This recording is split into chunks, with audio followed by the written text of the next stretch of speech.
Gujarat high court આંગણવાડીમાં ફરજ બજાવતી મહિલાઓને વર્ગ 3 અને વર્ગ 4ના કર્મચારીઓ તરીકે ગણવાની ઐતિહાસિક આદેશ કર્યો હોવા છતાં રાજ્ય સરકાર દ્વારા પગાર વધારો ન કરવામાં આવતા સુરતમાં આંગણવાડી મહિલાઓએ ઉગ્ર વિરોધ પ્રદર્શન કર્યું હતું।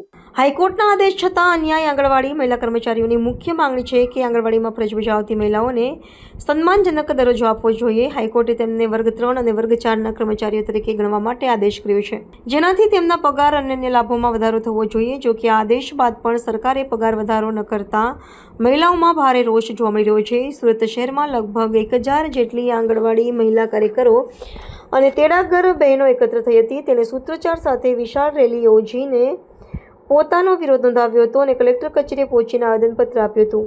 પર્સનલ મોબાઈલથી સરકારી કામનો બોજ મહિલાઓએ આવેદનમાં સ્પષ્ટપણે જણાવ્યું હતું કે હાઈકોર્ટના આદેશનું તત્કાલીન પાલન કરીને તેમનો પગાર વધારો આપવો જોઈએ।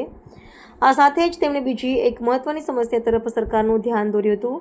આંગણવાડીની મહિલા કર્મચારીએ ફરિયાદ કરી હતી કે સરકારી યોજનાઓ અને ડેટા એન્ટ્રી સહિતના તમામ કામો તેમને તેમના પર્સનલ મોબાઈલ ફોન દ્વારા કરવા પડે છે।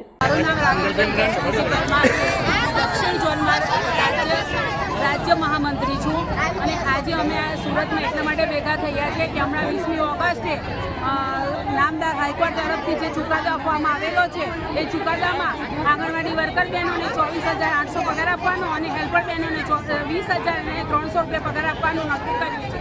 એ સરકાર તાત્કાલિક અમલ કરે અને બહેનોને આપવાનું દિવાળી પહેલાં ચાલુ કરી દે।